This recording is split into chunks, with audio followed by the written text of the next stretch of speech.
My sister scoffed amidst the entire gathering. What's IT like being incapable, sister? I met her gaze and stated, never felt so liberated since I halted settling your debts. Her grin dissolved. The room fell quiet. My parents stiffened, then demanded, what debts? What? Have you ever had a moment where you realized the person you loved most was actually weaponizing your compassion? My Christmas dinner turned into a battlefield the night I finally faced my sister, and the silence afterward was deafening, but it was also the start of my freedom. The house was already glowing as I pulled into my parents' driveway. Every window, a warm, inviting yellow against the cold Midwest evening. Dad, ever the perfectionist, had framed the porch with Christmas lights, measured just so. The snow crunched under my boots as I stepped out, the comforting smell of pine and baked ham already reaching me. I clutched the simple, handmade cake to my chest, wrapped in parchment and twine. Nothing fancy, just something I'd made with my own hands. It felt right to bring something honest, something unshy. Inside, the house hummed with the familiar sounds of Christmas. Laughter echoing, plates clinking, someone teasing about burnt rolls. Mom's voice drifted from the kitchen, warm and bustling, telling everyone to wash up and not touch the gravy yet. The living room tree blinked softly, decades of ornaments catching the light. Standing there, brushing snow off my coat, I felt that familiar, desperate tug. Maybe this year, it would feel normal. Maybe we could all just eat without anything breaking. Then I heard her laugh. Belle's laugh. Loud, confident, the kind that always demanded attention. Of course, she was already there, holding court at the head of the table beside Dad. Legs crossed, sweater perfectly pressed, hair immaculate. She was telling some story about traffic and a client, her hands moving expressively. Everyone was listening, captivated. She looked exactly like the person our family had always been so proud of, put together, unbothered, fine. I stepped fully into the room, setting my plain cake on the counter. No store logo, no plastic dome, just a faint vanilla scent and a dusting of flour.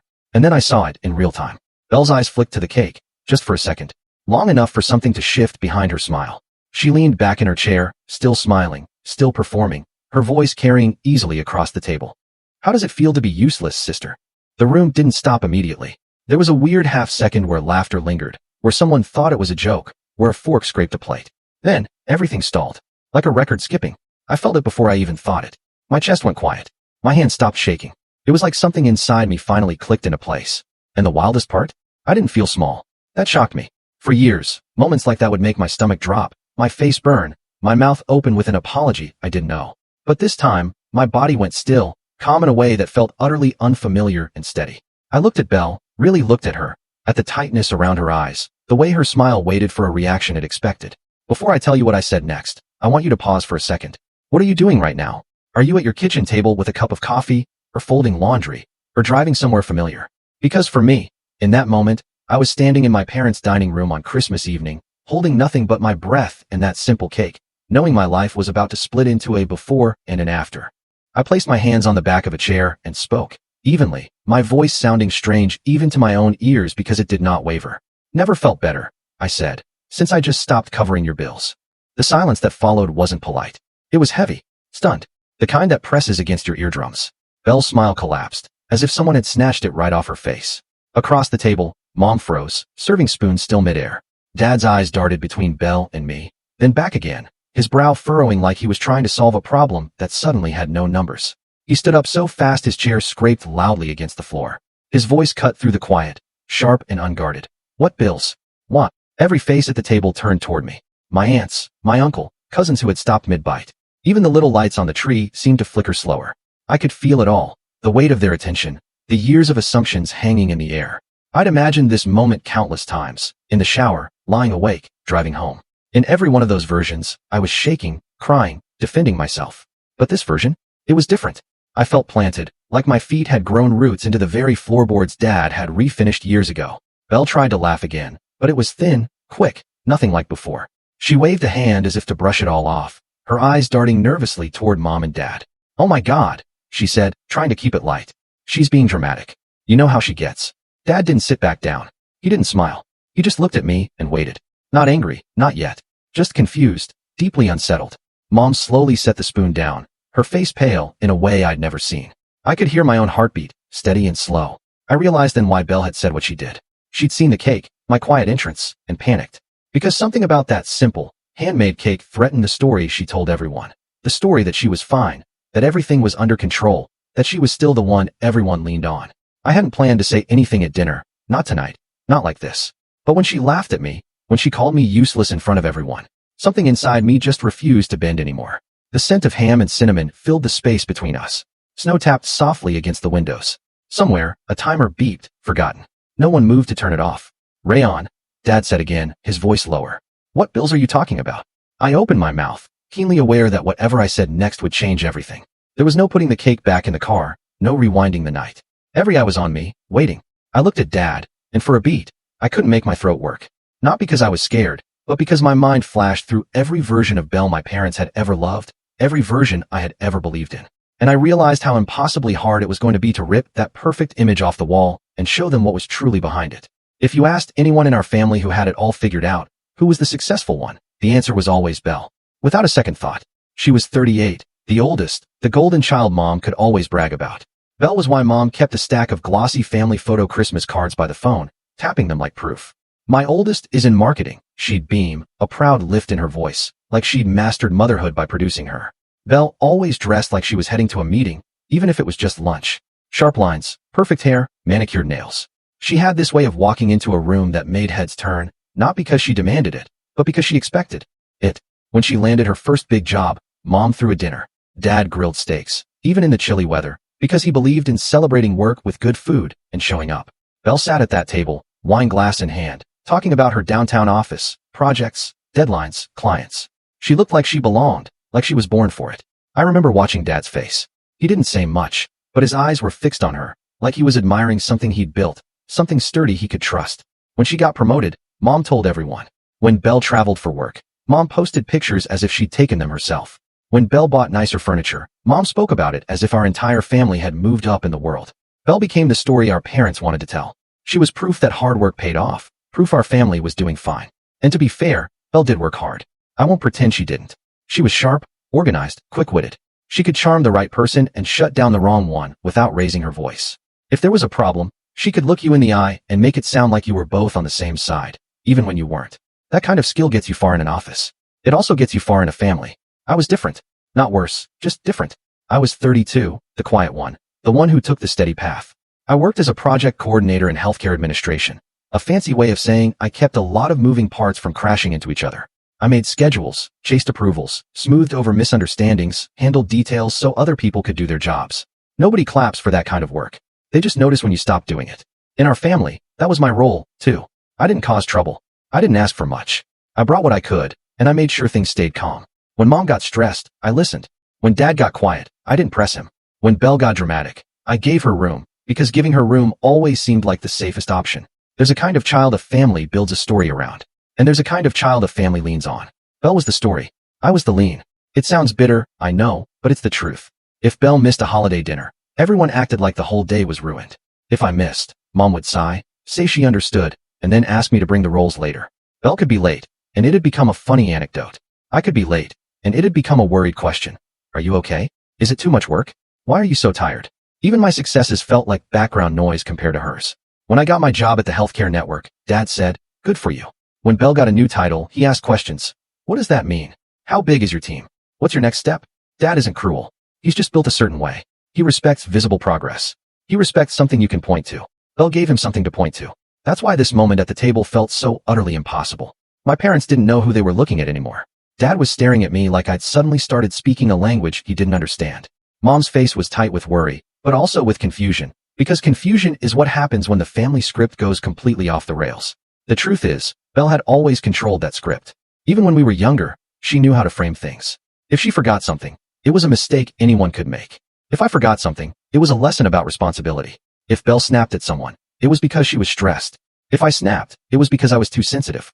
Belle learned early that if she spoke first, people listened. So she always spoke first. That's exactly what she did tonight. She saw my plain cake, my quiet entrance, and she spoke first. She did it so everyone would look at me and nod at her. She did it so she could feel taller, higher, for a moment. She did it because she needed to. Because that word, useless, wasn't really about me. It was a shield she held up between herself and the questions she couldn't answer. I could feel the room waiting, but inside my head, it was suddenly years earlier. The way it always is when you finally realize something has been happening longer than you wanted to admit. I saw Belle at Thanksgiving, joking about how careful I was with money, how boring. I saw her at a birthday dinner, teasing me for homemade gifts instead of something store-bought and expensive. I saw her leaning into those little jabs, like they were harmless, just sister stuff. But now I could see what they were really doing. They were putting me down, setting a stage where she stood on top, smiling. And nobody ever asked why. And I realized something else, something that made my stomach tighten even as I stayed calm. Belle had gotten away with it all because no one ever suspected her of needing anything. That was the whole point of her image. A woman doing well doesn't need help. A woman doing well doesn't borrow money. A woman doing well doesn't hide or lie or ask her little sister to keep secrets. So, if Belle was the woman doing well, then I had to be the one doing poorly. That way, anything that happened behind closed doors could stay behind closed doors. That way, if I looked stressed or tired, people would assume it was my fault. Work, choices, life, not hers. That's why the word useless cut so deep. Not because it was true, it absolutely wasn't. It cut deep because it came from the person my parents trusted most. The person everyone believed. The person who had been the stable center of our family for as long as I could remember. Belle sat there now, shoulders squared, chin lifted, trying desperately to keep that old version of herself intact. But her eyes weren't calm. They were sharp and fast, darting between Dad, Mom, my aunts and uncle, calculating. The smile was gone. And for the first time in a very long time, I saw what truly lived underneath it. Fear. Hot. Restless. Dad's hands were still on the back of his chair. He wasn't yelling anymore, but the tension in his jaw screamed for answers. Dad hates surprises, especially financial surprises. He came from a generation that saved, paid bills on time, fixed things instead of replacing them. He still keeps every warranty in a drawer. If a light bulb burns out, he replaces it immediately. Order makes him calm. Belle, at this moment, was not order. Belle was a storm dressed like sunshine. Mom's fingers twisted the edge of her apron. She was looking at Belle like she was trying to recognize her, but also looking at me like she was seeing me in a new light. And I couldn't tell if that made her feel guilty or just scared. Aunt Tamsin's eyes moved between us, wide and careful, the way they get when someone senses a family secret but doesn't know where to place their hands. My uncle cleared his throat once, then stopped, as if realizing nothing he could say would make this better. Belle finally spoke again, her voice higher than before, too bright. She tried to laugh it off. I was joking. Come on, it's Christmas. She looked at Dad and Mom with a pleading smile, as if begging them to put the old script back on the table and pretend it was still good. But I couldn't. Not after what she'd said. Not after what I'd just admitted. I looked at Dad, then Mom, and something settled in me, like a decision hardening into solid fact. Belle had spent years being the one everyone believed. Tonight, I was going to be the one who told the truth first. I drew a breath, feeling the warm dining room air fill my lungs, smelling pine, gravy, and the faint, sweet scent of my cake, sitting untouched on the counter. My voice came out steady. It had to. I'd carried these words alone for too long. Dad, I said softly, I can explain. I just need you to let me finish. Dad nodded once, slow and stiff, then held up his hand, not to stop me, but to quiet the room, the way he used to when Belle and I would talk over each other as kids. Go on, he said. So I did. I told them it didn't start the way they probably imagined. No big confession, no dramatic breakdown. It started small. In the middle of 2020, when everything felt like it was slipping out of people's hands. When the streets went quiet, and everyone learned how fragile their world really was. Back in the spring of that year, when offices shut down and the world felt like it was holding its breath, Belle called me late one night. I remember it clearly. I'd just finished washing dishes, staring out at an empty parking lot from my apartment window. My phone lit up with her name, and for a second, I hesitated. Belle didn't usually call late. She was a planner. Her calls were scheduled, purposeful. This felt different. When I answered, she didn't say hello right away. I heard her breathing first, uneven and shaky, like she'd been crying and was trying desperately to pull herself together. Then my name came out, soft and broken in a way I'd never heard from her before. I could picture her, perched on the edge of her bed, phone pressed to her ear, shoulders hunched, eyes red. The confident voice she used so easily with everyone else. Gone. She sounded small. She told me the company had let people go. She said it like it was a dirty word she didn't want to utter aloud. Laid off, downsizing, restructuring. All the words people used that year to soften the same hard truth. Her position had been eliminated, she insisted, not because she did anything wrong. She was very clear about that. Just the economy. Bad timing. I remember leaning against the counter, my stomach dropping. Belle losing her job didn't fit into the picture I had of her. She was the one who landed on her feet. She was the one who always had a plan. She rushed through the rest, talking fast, as if speed might keep the fear from catching up to her. She had some savings, she was already applying, she had contacts. This was temporary. She kept using that word. Temporary. She said she just needed a little help to get through the gap. Just rent for a month or two, maybe utilities. Nothing big. And then her voice cracked again, and she said the part that made my chest ache. She hadn't told Mom and Dad. She couldn't. Not yet. Mom would panic. Dad would worry. They'd already been through so much that year. She didn't want to be another problem they had to carry. She asked me not to say anything. I stood there, listening, watching my reflection in the dark window. All I could think was, this must be killing her. Belle hated appearing weak. She hated needing help. If she was calling me, it must really be bad. I asked her how much she needed. I asked her when she thought she'd be back on her feet. She gave me answers that sounded reasonable. A few weeks, a couple of months at most. She had interviews lined up. She said she was embarrassed even asking. I told her I would help. I didn't hesitate.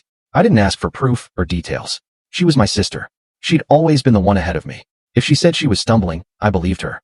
I told myself this was what family did when things got hard. The first transfer felt strange, like stepping into shoes that weren't mine. I remember staring at my bank app, checking the numbers twice, making sure I could actually afford it. It wasn't easy, but it was possible. I told myself I'd tighten things up for a while. Skip a few extras, work a little more. I pressed send. Belle stopped crying immediately. The shift was so quick it almost startled me. Her voice steadied, and she thanked me over and over. She knew she could count on me. I was a good sister. This would never become a thing, just a bridge until she landed. After we hung up, I sat on the edge of my couch and let out a breath I hadn't realized I was holding. I felt useful then. Not in the way Belle would later throw the word at me, but in a quiet way that made sense to me. I was helping someone I loved. I was doing something concrete in a year full of things no one could fix. The weeks that followed were strange for everyone. Offices stayed closed. Interviews moved online. Time stretched and folded in on itself. Belle would text me updates now and then, a promising conversation, a company that froze hiring at the last minute. Each message came with reassurance. She was close. She just needed a little more time. I didn't tell mom or dad. Not because I thought they'd be angry, but because I believed her when she said she wanted to tell them herself once things were settled. I didn't want to take that from her. I didn't want to make her feel smaller than she already did. I kept working. Healthcare administration didn't slow down during that time. If anything, it sped up. Long days, constant changes, new rules every week. I was exhausted, but I told myself it was temporary too. Everything was temporary then. Or at least, that's what we all told ourselves to keep going. When Belle called again a month later, she sounded calmer. Not happy, but composed. Still looking, she said. The market was rough, but she had savings. She was being careful. Could I help with one more payment? Just one more. I said yes. I didn't feel manipulated. I didn't feel used. I felt needed. And in a family where I'd always been the background, that feeling carried a quiet power. Sometimes she'd apologize before asking. Sometimes she wouldn't. Sometimes she'd talk about how frustrating it was to be home all day, how invisible she felt without her job. I listened. I nodded, even though she couldn't see me. I told her it would get better. I meant it.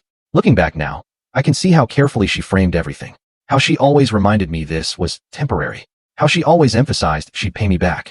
How she always circled back to how ashamed she felt. Shame is a powerful thing. It makes people protected. It made me protect her.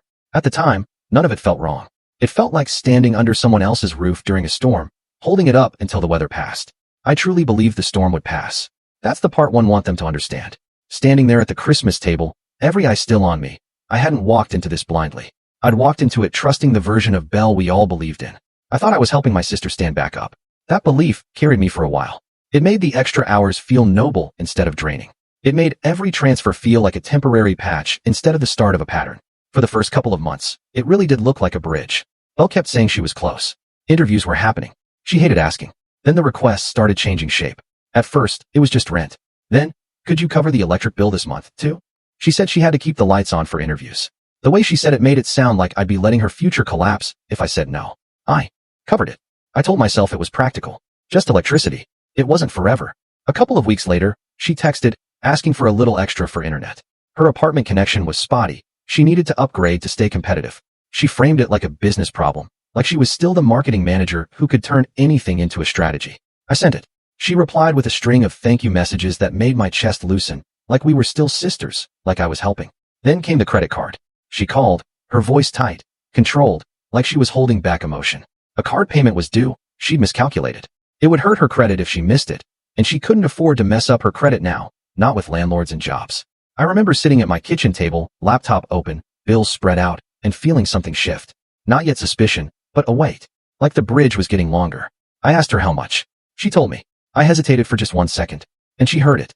Her tone sharpened immediately, still quiet, but colder. I know you think I should have planned better, she said.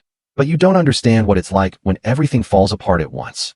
She was already humiliated, she said. She didn't need judgment from her own sister. So I paid for it. After that, the request came with rules. Not a written contract, but a spoken warning. Don't tell mom and dad. She said it every single time. Sometimes softly, like a plea. Sometimes like a command. Mom would worry herself sick, she said. Dad would look at her differently. They had enough on their plate. I'm handling it. I just need time. She'd tell them when she had good news, not when she was drowning. There was always a reason that made me feel cruel for questioning it. And always, shame. She leaned on that word like it was a shield. Ashamed of being unemployed. Ashamed of needing help. Ashamed that she'd worked so hard and still ended up here. She said it like she expected me to save her from it. Not just with money, but with silence. So I stayed quiet. I stayed quiet because I thought silence was kindness. I stayed quiet because I didn't want to break the version of Belle my parents loved. I stayed quiet because, if I'm honest, there was a part of me that wanted to be the one she trusted, the one she leaned on, the one who mattered. I didn't notice at first how that silence started changing me. It showed up in small ways. I stopped buying little things that made my weeks easier. I stopped ordering lunch at work.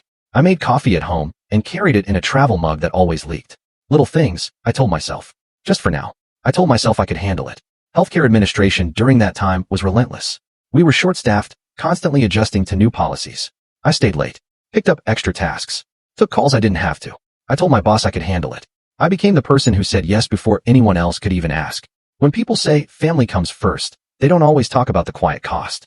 The way it creeps into your body. The way it makes your shoulders tense even when you're sitting still. The way your heart beats faster when your phone lights up, because it could be another request, another emergency, another crisis you didn't create. Belle would call, and I'd answer before the second ring. If I missed a call, she'd text, "Please call me back when you can." And the words would feel heavier than they should. Sometimes she'd add, "It's important." And my mind would start racing. I'd picture eviction notices, shut-off warnings, late fees stacking like bricks. I'd call back and brace myself. Half the time, it was something that could have waited, but she never let it wait. That was part of it. If everything was urgent, then I never had space to think. I tried once to create space. It was late summer, still hot outside, the kind of evening where the air sticks to you. I'd just gotten home from work, shoes off, hair pulled up, standing in my kitchen, looking at the groceries I'd carefully bought within budget. Belle called, asking about the next payment. Not just rent, she said, but utilities, plus the card, plus one more thing. She needed to renew an online subscription, essential for job searching. I took a breath, and then I said something I'd been practicing in my head for weeks. "Belle," I said, trying to keep my voice steady. "Maybe we should tell Mom and Dad. Maybe Dad can help you make a plan. Maybe Mom would rather know than be kept in the dark. Maybe this is getting bigger than just a short gap." There was silence on her end. For a moment. Then her voice changed. Not crying, not soft. Cold. "Do you want to ruin me?" she asked. I blinked, like I'd misheard. "No, of course not. I just think they would want to know." "You don't understand," she snapped. "Dad will never look at me the same. Mom will make it all about her anxiety, and I'll have to manage that too." Then came the twist, the familiar jab. "You want to make me disappointed in the family so you can feel better about yourself?" That hit me like a slap. It was so unfair. My first instinct was to laugh, but my mouth stayed closed. My face burned. I told her that wasn't what I meant. I told her I was worried. I told her I couldn't keep doing this forever. Her tone softened just enough to feel like a trap closing gently. "I knew you would make this about you," she said. "I'm the one living at rock bottom. I'm the one who has to wake up and feel like a failure every day. You get to go to work and feel stable. You don't know what it's like to watch your life fall apart." Then she sighed, as if I was exhausting her. "I didn't want to ask you in the first place. You offered. You said you'd help. I will remember this. I will remember that when I needed you, you made me beg." My stomach twisted. Not because I believed she was right, but because I could hear the old dynamic clicking back into place. Belle on top, framing the story. Me underneath, scrambling to prove I wasn't selfish. So I backed down.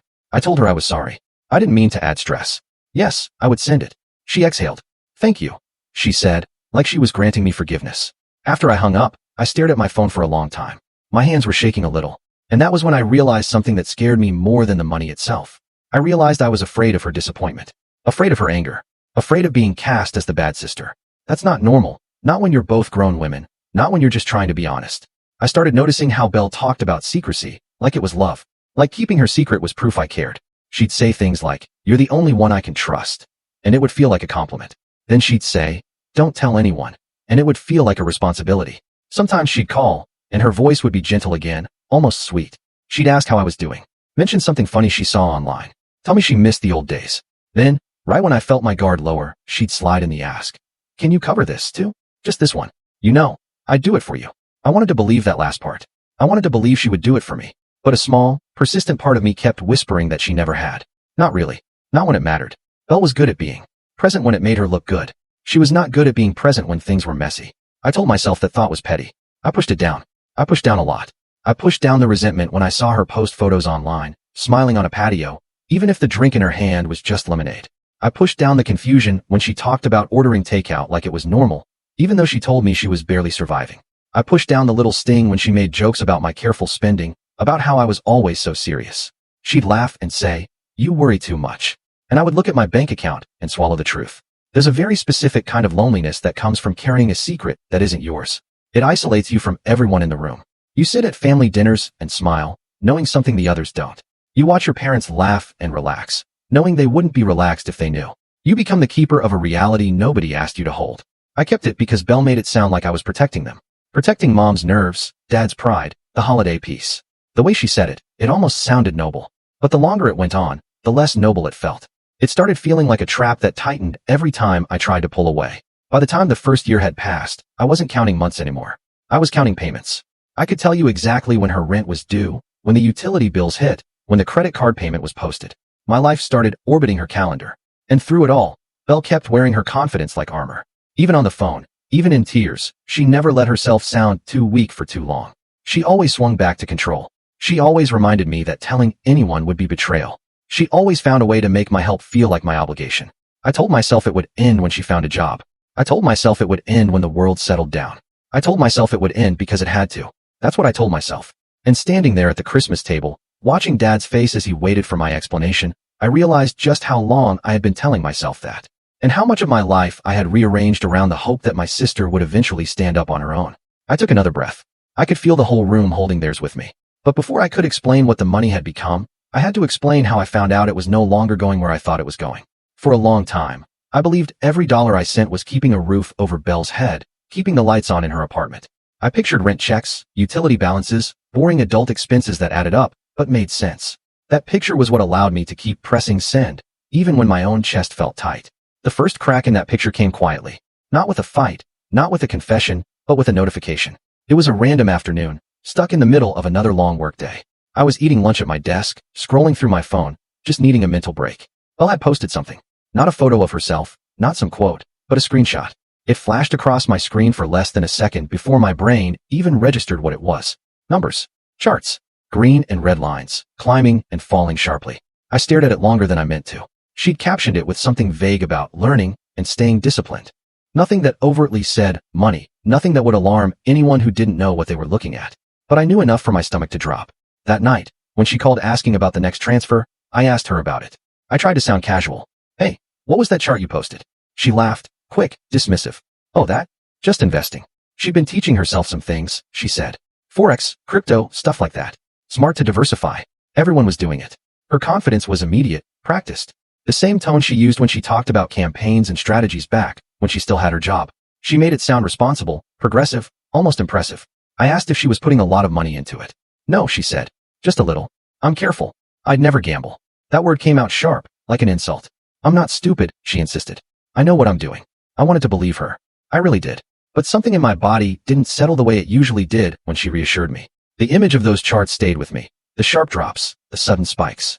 It didn't look like slow, careful investing. It looked like adrenaline. I didn't push that night. I told myself it wasn't my place. She was already so defensive about money. I didn't want to add another layer of tension. But once the thought was there, it didn't leave. Over the next few weeks, little things started to stand out. She'd mentioned being up late, watching markets. She'd text me at odd hours, either wired with excitement or strangely flat, in a way that didn't quite match what she was saying. Sometimes she sounded frenetic, talking fast, jumping from one idea to another. Other times, she sounded hollow, like she was reciting practice lines. One afternoon, I ran into Noah Greer at the grocery store. Noah was an old family friend, someone who had known us since we were kids. He worked as an independent financial advisor, the kind of person who explained things calmly and never tried to impress anyone. We chatted about work and weather. Then, without planning to, I casually mentioned Belle. I said she was between jobs and had been talking about trading online. Noah's expression changed immediately. Not alarmed, but serious. He asked what kind of trading. When I said Forex and crypto, he nodded slowly. He didn't say it was evil or reckless. He said something quieter, something that stuck. For some people, he said, it starts to look less like investing and more like gambling. He explained the problem wasn't just the losses, it was the pattern. When someone loses, they feel an urge to get it back. They chase the loss. They tell themselves the next move will fix everything. He said the brain responds to wins and losses the same way it does to a slot machine. He said, the market doesn't care how badly you need it to turn around. I drove home with his words echoing in my head. That night, when Belle called, I asked her more directly. How much have you put in, really? She deflected. Said I was overthinking it. Said I sounded like Dad. That stung, because she knew exactly what that comparison would do to me. She knew I didn't want to sound controlling, didn't want to be the one lecturing her. Then she shifted. This is actually good news, she said. I've almost made back what I lost earlier. Lost earlier. That was the first time she admitted there had been losses. She just needed a little more time to get it right. I asked her, was the money I was sending going into those accounts? She paused. Just long enough. No, she said. Not directly. It all blends together. Money is money. I'm managing it. She accused me of focusing on the wrong thing. That was the moment fear entered the room. Not panic, not anger, but a cold, deep fear. The kind that settles low in your gut and makes everything else feel unreliable. I realized I didn't know where my money was going. I realized I was trusting someone who couldn't clearly explain what she was doing with it. A few days later, she called with urgency in her voice. There'd been a bad move. The market was volatile. She could fix it, she insisted, but only if she acted fast. She needed help to cover things until it turned back around. I asked her how much. The number she gave made my chest tighten. It was more than usual. Not outrageous, but not small. Enough that I would feel it. Enough that I'd have to shuffle things again. I told her I was worried. I told her this didn't sound like just paying bills anymore. Her reaction was immediate. She accused me of not trusting her. If I had any idea how close she was to turning it around, I wouldn't hesitate. This was the last push, the last move, the last chance. If I didn't help her now, everything she had worked for would be gone. I could hear the edge in her voice, the desperation wrapped in confidence. It was the exact pattern Noah had described, unfolding right in front of me. Lose, chase, just one more. I said I needed to think. She didn't like that. Thinking is a luxury I don't have, she snapped. Hesitation is how people miss opportunities. You're being negative. Then she played her ultimate card. I thought you believed in me. That last one landed hard. Belief had become currency. If I believed in her, I paid. If I didn't, I was the enemy. I hung up and sat in the quiet of my apartment, phone still in my hand, heart racing. I opened my banking app, looked at the numbers again. My slowly building savings account. My credit card balance, higher than I liked. I looked at the calendar, counting days until my next paycheck. I told myself that if this really was the last push, then helping her one more time would actually end things. I told myself that if I didn't help and she lost everything, I'd never forgive myself. I told myself that family meant showing up, even when it scared you. So, I sent the money. Afterward, I didn't feel relieved. I felt sick. The next few weeks were a blur of updates that went nowhere. The market was unpredictable. She had almost broken even. Things were turning around. She also said she needed help with rent again. The words almost broke me. That was when the truth finally settled into place. Heavy and undeniable. I wasn't helping her stabilize. I was helping her survive the consequences of something she couldn't stop doing. My money wasn't a bridge anymore. It was padding. It was cushioning her from hitting rock bottom. I remembered Noah's calm voice, the way he had said the brain chases losses. I remembered how Belle sounded when she talked about the next move, the way her voice lifted with a hope that was too sharp to be real. I realized then that the help I thought I was giving was actually enabling her to keep going, not toward a job, not toward stability, but deeper into something she couldn't control. Standing there now at the Christmas table, Dad waiting for my explanation, Mom gripping the edge of the counter, I felt that realization burn through me again. This wasn't about rent or electricity or a credit card. This was about a pattern that had swallowed my sister and pulled me in with her. And the worst part? Knowing I had kept feeding it because I believed I was saving her. I looked at Dad and Mom, and for the first time, I truly understood. What I had been doing wasn't rescuing Belle from falling. I had been helping her hide how far she'd already fallen. I swallowed, drawing in another steady breath, knowing the next part would be even harder to say out loud. Knowing my money wasn't saving Belle, but hiding her, became my turning point. That's when I started looking for answers, the way I do at work. I stopped trusting feelings and started following patterns. I asked myself questions that made my stomach twist. If she was using my money to plug holes, how many holes were there? If she was asking me to keep it a secret, who else was she asking? I didn't find out in one dramatic reveal. I found out the way people usually uncover family secrets, in pieces, through small slips and accidental hints. It started with a phone call from my Aunt Tamsin. She's Mom's sister, practical, no nonsense, the kind of woman who always has paper towels in her purse and makes sure no one leaves her house hungry. She called me one afternoon, her voice carefully soft, asking how I was doing. Fine, I said automatically. Fine, meant I was still standing. She paused, then casually asked if Belle was okay. I gave her the usual. Between jobs, figuring things out. Tamsin made a small sound, weighing her words, then said, Belle asked me for money last month. Just a little. For rent. And she asked me not to mention it to anyone because she didn't want Mom and Dad to worry. My whole body went cold. Not because Belle had asked for help, but because she'd repeated the exact same line. The same script. The same request for silence. I tried to keep my voice steady. I asked Tamsin how much. She told me. It wasn't a huge amount, but it was enough to matter. Enough to confirm this wasn't a one-time favor. Enough to confirm Belle was building a web. I asked Tamsin if she had told anyone else. No, she said. She felt uncomfortable, but Belle had sounded so embarrassed, so desperate. She hadn't wanted to cause drama. She figured Belle would tell Mom and Dad when things got better. Tamsin didn't want to take that choice away from her. I thanked her. My voice felt distant, unreal. When I hung up, I sat on the edge of my couch and stared at the wall for a long, long time. That was the moment I understood. My silence wasn't protecting Belle. It was protecting whatever Belle was doing. After that, I started noticing everything. A cousin casually mentioned Belle being stressed, asking about short-term loans. My uncle made a joke about everyone needing a bailout these days, and I forced a laugh, my hands sweating. Mom told me, in passing, that Belle had been calling more often, sounding tired. Worried, but Belle always insisted she was fine. That word again. I called Belle directly. Did you borrow money from Aunt Tamsin? She didn't deny it, didn't even seem surprised. Just annoyed, like I'd violated some sacred pact. Yes, she said. But it wasn't a big deal. Tamsin offered. It was temporary. You shouldn't be calling around like some kind of detective. I told her I wasn't calling around. Tamsin called me because she felt uneasy. Belle snapped back. Tamsin was dramatic. People always overreacted when money was involved. I was making her feel worse when she was already struggling. Then, her voice lowered, using the words that always tightened around my throat like a rope. Don't tell Mom and Dad. Please. I'm begging you. I asked her why she was begging me when she should have been talking to them. Because they wouldn't understand, she said. Dad would judge. Mom would worry herself sick. She could handle it if everyone would just stay out of it. Stay out of it. As if it had nothing to do with me. As if I hadn't been carrying it for years. At that point, I told her I needed honesty if I was going to keep helping. She agreed. For about a week. Then came something else, something that made my skin crawl with a kind of dread I'd never felt before. It was a Sunday afternoon. I was at Mom and Dad's, helping Dad in the garage. He's the type to tackle projects himself, but he'll pretend he doesn't need help until he really does. Come by if you have time, his text read. Need a second set of hands.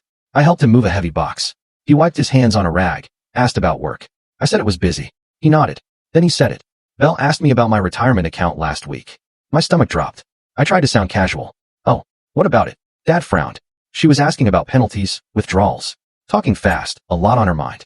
He'd told her not to touch retirement money unless it was an emergency. She said it was, but wouldn't explain. I heard the blood rushing in my ears. Forced myself to breathe. Dad, I asked, my voice strange, tight, like it belonged to someone else. How long has this been going on? Dad frowned again. Recent, he said. She asked once a few months ago, then again more recently. He thought he was helping her through a rough patch. Not a big situation.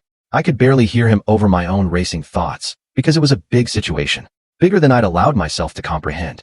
If Belle had reached into Dad's retirement money, it meant she was desperate in a way that scared even her. It also meant she was willing to shatter lines that should never be crossed. Their retirement money isn't a casual loan. It is their future. Decades of careful choices, early mornings, saying no to luxuries for security. How much? I asked. He told me. It was enough that my throat tightened. Enough to confirm it wasn't just a little. Dad watched my face, and his expression changed. Wait, he said. Why are you looking at me like that? Rayon, do you know something? I wanted to tell him right then. To spill everything. But Mom walked into the garage at that exact moment, with a tray of bowls, smiling, asking if we were hungry. Her smile evaporated when she saw my face. What's wrong? She asked. Dad said nothing at first, just looked between us. I saw his instinct. Keep the peace, postpone the conflict. The instinct that had probably allowed Belle to operate for so long. I lied. Not fully, but enough. Just tired, Mom. A lot going on. I'm fine. That word again, fine. Like a blanket thrown over something burning. That night, home alone, I sat at my kitchen table, laptop open, phone in hand. Stared at Belle's name in my call log. I didn't call. I needed to know I wasn't imagining things, not reacting purely out of fear. So, I started gathering facts. Bank statements. Month by month. A list of every transfer, dates, amounts. I compared them to Belle's texts, to the days she called crying, to the days she acted like it was no big deal. Highlighted patterns. Circled her recurring phrases. Temporary, just this once, don't tell Mom and Dad. I did what people do when they need to prove to themselves that their reality is, in fact, real. I collected evidence. Not for court, not for revenge. For sanity. Once I saw it on paper, I couldn't unsee it. It wasn't a rough patch. It was a system. Belle would borrow from one person to cover what she owed another. Me, then Aunt Tamsin, then Dad, and then back to me. She kept each person separate, each secret isolated, so no one could see the full picture. And I realized something that made me feel both relieved and sick at the same time. I wasn't the only one. But I was the one she leaned on the longest, the deepest. The one she used as her foundation while she kept her image polished for everyone else.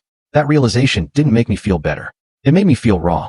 Because all those nights I thought I was saving my sister, she was building a ladder out of my money, climbing back onto her pedestal.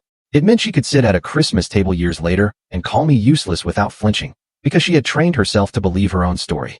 The next time Belle asked me for money, I didn't answer immediately. I let the phone ring, watched it light up, and something new rose in me. Not guilt. Not panic. Anger. Clean, sharp anger. When I finally called her back, I asked her one question. How many people have you borrowed from? She went quiet. Then she gave that thin, cornered laugh. Why are you asking that? You're acting like I'm some criminal. I told her I knew about Aunt Tamsin. I knew about Dad. Her voice snapped, sharp. You had no right to talk to Dad. You're trying to turn them against me. You're jealous. You always hated that I was the one they were proud of. My hands shook, but my voice stayed steady. This isn't about pride, Belle. This is about truth. She said the thing she always said when she was losing control. Don't tell Mom. Don't tell Dad. You'll ruin everything. And that was the moment I understood exactly what everything meant to her. Everything wasn't our family. Everything was her image. After that call, I opened a folder on my computer and named it for what it was. I started saving screenshots, bank statements. I typed out a timeline in plain language, month by month, payment by payment, request by request. I didn't do it to punish her.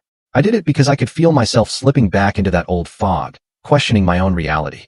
I did it because I knew if I didn't anchor the truth somewhere solid, Belle would rewrite it, and I'd end up apologizing for something she had done. So, standing at that Christmas table, with Dad still staring at me and Mom frozen near the counter, I knew I wasn't just holding my own story in my hands. I was holding the first clear map of how far my sister had gone, and how many people she'd pulled down with her. I swallowed again. Then I looked at Dad and nodded, as if I was nodding to myself. I have receipts, I said quietly, and I can show you all of it.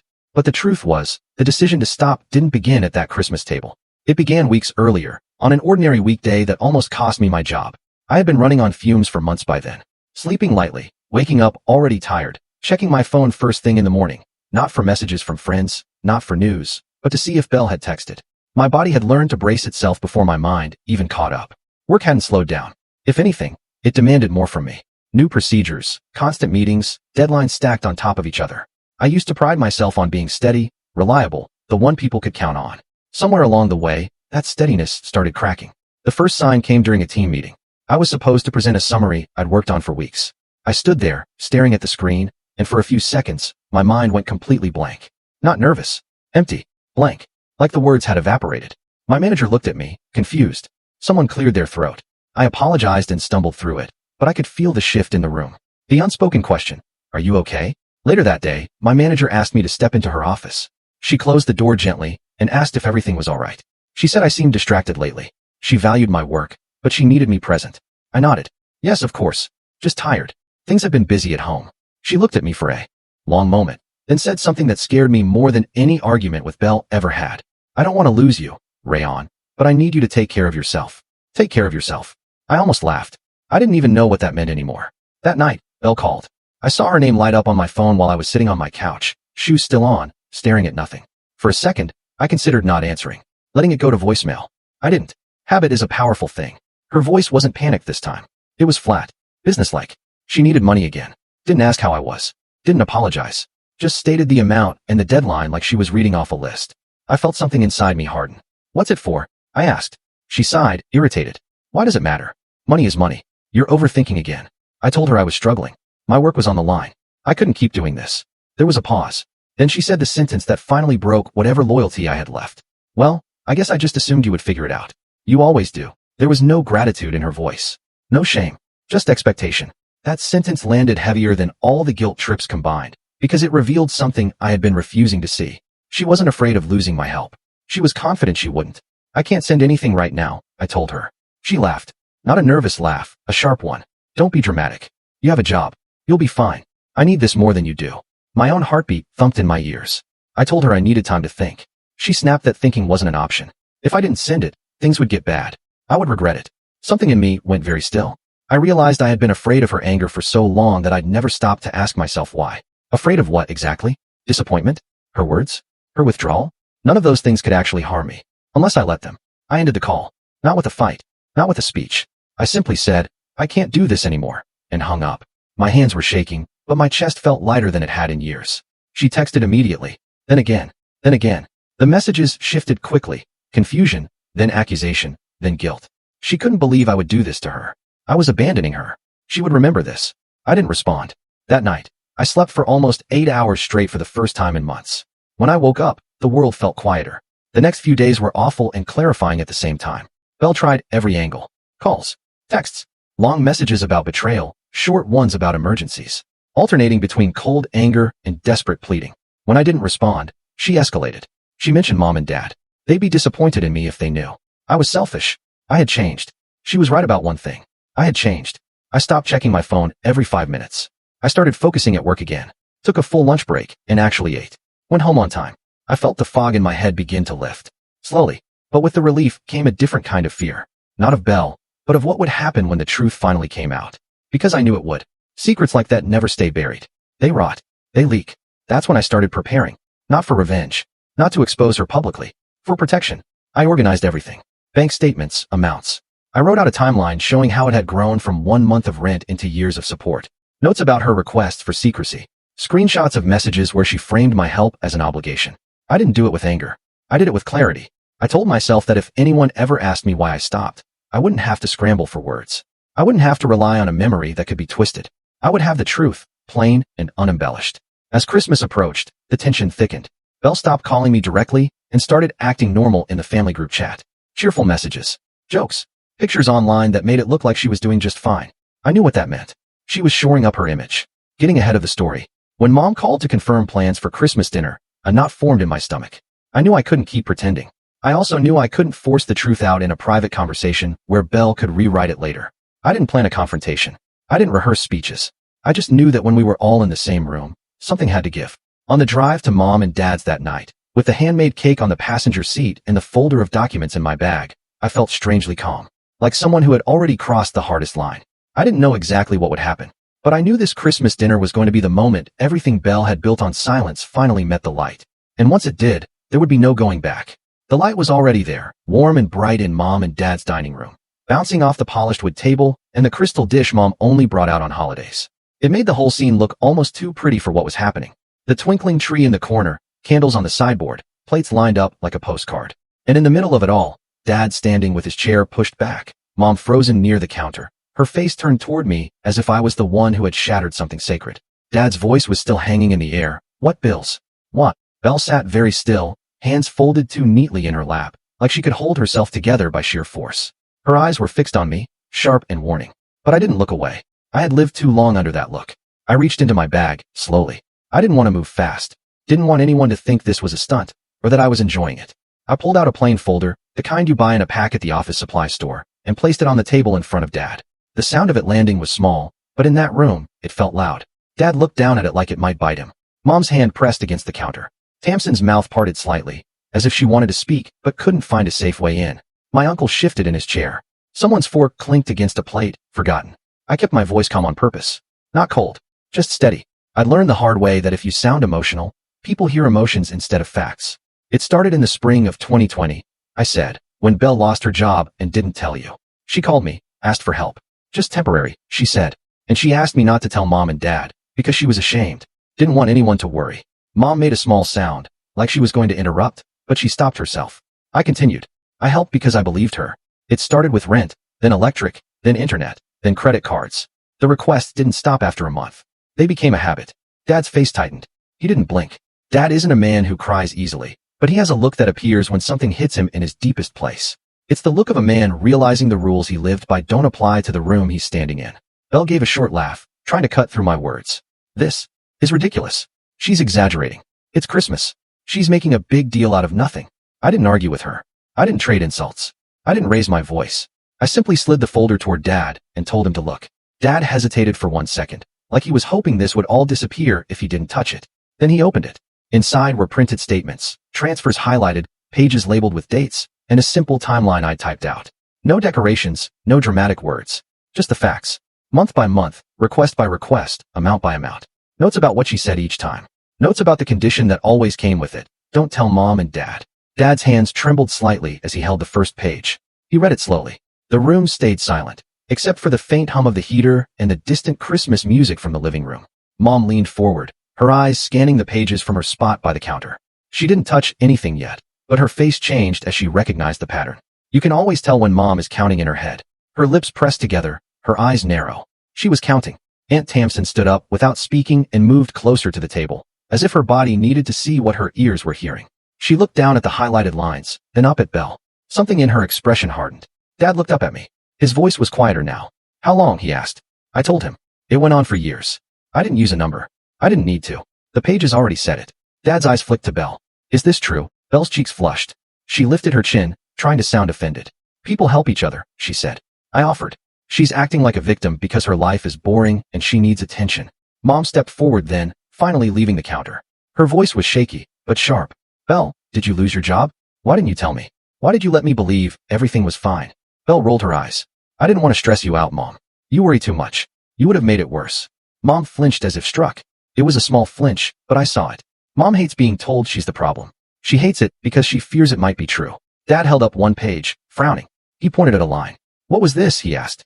A payment labeled an emergency credit card bill? I thought Belle's job covered that. I thought she had savings. Belle's eyes darted. I had savings, she said. I was just trying to be careful. Things were complicated. Dad turned another page. His jaw tightened. He looked at me. Why didn't I know? That question pierced me, even though I'd expected it. I told him the truth. Because she told me not to. She begged me to keep it secret. She said she was ashamed. She said Mom would panic. She said you would judge her. She said it would ruin everything. Dad stared at Belle, as if seeing her for the first time. Belle tried to smile again, but it looked wrong on her face. I said those things because I was stressed, she said. Rayon takes everything so personally. She always has. I didn't react. I simply turned to Aunt Tamsin and asked her, in a gentle voice. Aunt Tamsin, did Belle borrow from you? Aunt Tamsin didn't hesitate. Yes, she said. Belle had called crying, said she was embarrassed, asked her not to mention it to anyone. She'd thought it was a one-time thing. Belle's head snapped toward her. Her eyes widened, as if she couldn't believe Tamsin would speak. How could you, she hissed. I told you not to. Aunt Tamsin's voice stayed calm, but her face was set. I didn't tell anyone because I was trying to respect you. I didn't know you were doing this to multiple people. I didn't know you were using the same line on all of us. A murmur moved through the room. Low. Unsettled. One of my cousins, Kelsey, shifted. Is that why Belle texted me last year? She asked quietly. She asked if she could borrow money, promised it would be paid back soon. I didn't do it, but I remembered the message because it felt off. Another cousin cleared his throat, admitting Belle had asked him to. He'd sent a little, thinking it was temporary. She told him not to say anything, didn't want to look like a mess. The words kept coming out in pieces, like a puzzle assembling itself in the air. Each person realizing they weren't the only one. Each person realizing the secrecy wasn't about protecting the family. It was about keeping us from comparing notes. Mom's hand went to her mouth. She looked from face to face, like she was watching the floor drop away beneath her. Dad lowered his gaze to the papers again, scanning faster now, as if his mind was finally allowing him to see what his heart had refused to accept. Belle's voice rose shrill. You're all ganging up on me. You don't understand what it's like to lose everything. You think you're so perfect. No one answered her right away. The silence did it for us. It was the kind of silence that says, you've used up the room's patience. Dad turned another page. His hand stopped. He froze. I saw it before he spoke. His eyes locked on a section I'd been avoiding, even in my own mind. A note about a conversation in the garage. A withdrawal. A loan. Money that was not supposed to be touched. Dad's voice was low, strange, like it hurt him to force the words out. Retirement money? Mom's head jerked up. She looked at Dad, confused. What retirement money? Dad didn't look at her at first. He kept staring at Belle. He asked Belle if she had taken money from their retirement. Belle's face went pale for a second. Then she recovered fast. Taken is a strong word, she said. Dad offered. It was just a loan. I was going to pay it back. Mom's eyes went wide. She stepped closer to the table, so quickly her chair scraped. She asked Dad if it was true, if he'd given Belle money from retirement. Dad's mouth tightened. He didn't like admitting he'd been fooled. He hates looking careless. But he nodded. Mom's hand flew to her chest. Her eyes filled immediately. Not dramatic tears, but the kind that appear when something deeply held is threatened. Retirement wasn't just money to Mom. It was safety. It was their future. It was the promise that after all the years of working and saving and budgeting, they wouldn't be a burden. Mom's voice cracked. How could you do that, Belle? How could you take our future and gamble with it? Belle flinched at the word gamble. I didn't gamble. I was investing. I was trying to fix things. To get back on track. Dad's eyes narrowed. What do you mean, investing? Belle's lips pressed together. She looked at me, like she wanted me to keep quiet, like we were still in that old agreement, like I was still her keeper. I didn't look away. She's been trading Forex and crypto, I said. She told me she could make it back. She kept saying it was the last push. The room went so still I could hear the faint crackle of the fireplace in the other room. Mom's face twisted in pain and disbelief. She whispered to Belle, please tell me you didn't. Belle's eyes flashed with anger. You're making me sound like some addict. You're all acting like I'm evil. I was desperate. Dad's voice hardened. How much did you lose? Belle didn't answer. Dad asked again, louder this time. He demanded a number. Belle's mouth opened, closed. Her throat moved as she swallowed. Still, she didn't answer. That silence was an answer all by itself. Mom's leg seemed to give slightly. She grabbed the back of a chair to steady herself. I stepped toward her instinctively, but she shook her head, as if she needed space. Mom's face was wet now, tears slipping down without her even noticing. Dad's shoulders slumped, then squared again. Dad is a man who reacts to pain by trying to solve problems. But there was nothing to solve at that moment. There was only a truth that had already happened. He turned the folder toward me and asked if I had more. I nodded. I have bank statements, messages, a timeline. I said I wasn't sharing it to embarrass anyone. I brought it because I couldn't keep carrying it alone. And I couldn't let Belle rewrite the story later. Belle stood up suddenly, her chair scraping loudly. She snapped that I was doing this on purpose. She snapped that I wanted to ruin her in front of everyone. She snapped that I was jealous. Her voice shook at the end. And that was the first crack that felt real. Not her practiced anger, not her sarcasm. Fear. Aunt Tamsin spoke again, calm and firm. This isn't jealousy, Belle. This is consequences. Belle pointed at her, shaking. You don't get to talk. You don't know what it's like to be under pressure. My uncle finally spoke, his voice low and disappointed. Belle, you asked me for money too. You promised you were just trying to cover bills. You promised you'd pay me back. Belle's eyes darted around the table like a trapped animal. Dad held up his hand, not to silence us, but to stop Belle from spinning. He told her to sit down.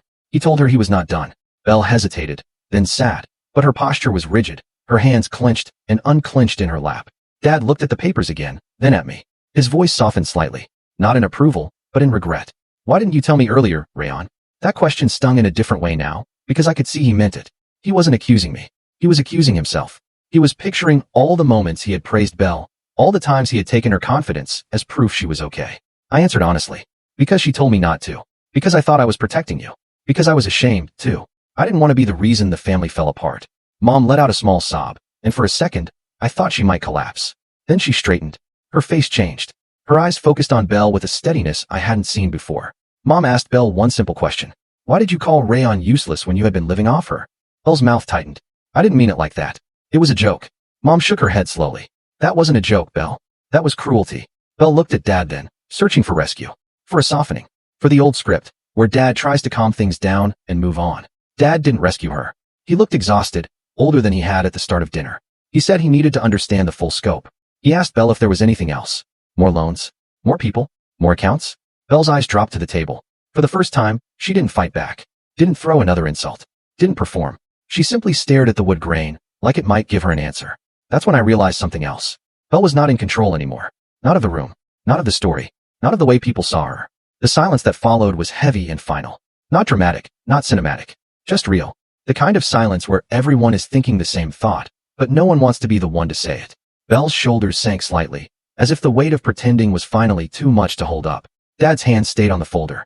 Mom's tears kept sliding down, quiet and steady. Aunt Tamsin's arms folded across her chest. My cousins stared at their plates. No one ate. No one reached for the gravy. The whole Christmas dinner sat untouched, like a scene that had lost its purpose. And in that stillness, Belle was no longer the person with the perfect sweater and the confident laugh. She was just a woman who had run out of people to hide behind. Every eye in the room drifted back to me. Not because I was the villain, but because I was the one who had finally said the thing no one wanted to hear. I stood there, hands at my side, feeling the strange calm that comes when the truth is already out, and there's nothing left to protect.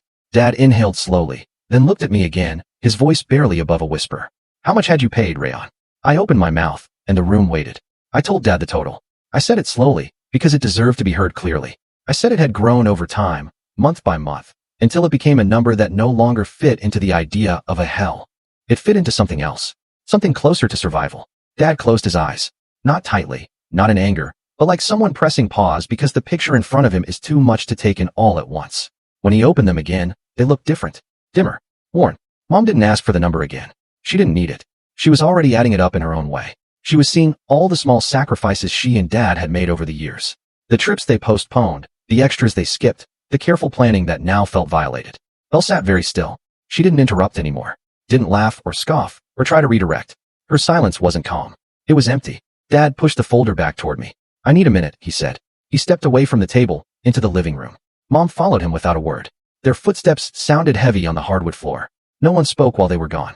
Not a whisper, not a sigh. It was as if the room itself understood that whatever came next would not be reversible. When Dad came back, he didn't sit down. He stood at the head of the table, one hand resting on the chair, like he might need it to stay upright. He looked at Belle. I'm disappointed, he said. Not angry. Not yelling. Just disappointed. He said it the way parents do when something breaks that can't be fixed with time or excuses. He couldn't help her anymore. He wouldn't lend her money, cover bills, or protect her from consequences. He needed distance. He didn't want to see her for a while. Mom nodded beside him, her voice quiet, but firm. She loved her daughter, she said, but she couldn't be part of this anymore. She was done being lied to. She needed space to process what had happened. She didn't trust Belle right now. Belle finally reacted. She stood up abruptly, knocking her chair back. "You can't just cut me off," she cried. "You're my parents. You're supposed to help me." Dad shook his head. "Help is not the same as enabling," he said. "I wish I had learned that sooner." Mom wiped her face. She hoped Belle would get real help. She hoped she would talk to someone. She couldn't watch this anymore. Belle looked around the table, desperately searching for an ally. Aunt Tamsin didn't meet her eyes. My cousins stared down at their plates. My uncle sighed and shook his head. No one stepped in. That was the moment Belle realized there would be no rescue. She grabbed her coat and stormed toward the door. "You'll all regret this," she yelled. "You'll see how cruel you were when I disappear." She slammed the door hard enough to rattle the windows. The tree lights blinked quietly in the corner. Christmas music kept playing in the other room, cheerful and absurd. No one chased her. That night ended without dessert, without gifts, without closure. People hugged awkwardly and left early. The house felt hollow when it was finally just Mom, Dad, and me. Dad sat at the table long after everyone else was gone, staring at the wood grain as if trying to memorize it. Mom cleaned dishes that had barely been used, her movements slow and methodical. I stayed until everything was done. I didn't know what else to do. The days that followed were quiet in a way that felt unfamiliar. Belle didn't call. Not me. Not Mom. Not Dad. The family group chat went silent. I later learned she had tried. Reached out to a cousin first, then an uncle. The answers were polite, but firm. No one sent money. No one offered to smooth things over. Without our help cushioning her, the reality she'd been avoiding came fast. She lost her apartment within weeks. Not dramatically, not with an eviction notice taped to the door, but with a quiet decision she could no longer postpone. She moved into a small room in a shared house across town. The kind of place you rent when options are limited and privacy is a luxury. She still didn't stop trading. I know that because she texted me once, late at night, a few weeks after Christmas. Didn't ask for money. Just a message about how close she was to turning things around. "One good move," she said. The market was about to shift. I didn't respond. Without our money cushioning her, the losses hit harder. She burned through what little she had left. Took a job waiting tables at a diner near the highway. Long hours, unpredictable tips, no benefits. The kind of job she once would have mocked. The kind of job she had laughed at people for settling into. I didn't feel satisfaction when I heard that. I felt sadness. Not the soft, fleeting kind, but a heavy, unmoving ache in my chest. Mom and Dad didn't go looking for her. Didn't call to check in. Didn't send money quietly behind the scenes. Dad said he needed to protect what was left of his peace. Mom said she needed to grieve the daughter she thought she had. That distance was the hardest consequence of all. I didn't ask Belle to pay me back. Not because I didn't deserve it, but because I didn't want my life tied to hers anymore. I didn't want my future anchored to her recovery or her failure. I sent her one message. Just one. I told her I wasn't sending money anymore. I hoped she would get help. I loved her, but I was done rescuing her. She replied with anger first, then with silence. That silence stretched into weeks, then months. At first, it felt strange not being needed. My phone felt lighter in my hand. My days felt longer. I noticed how much space had been taken up by waiting. Waiting for the next call, the next crisis, the next guilt trip. Without that noise, I could hear my own thoughts again. I focused on work. I slept. I started saving again, slowly, carefully. I said no to overtime I didn't need.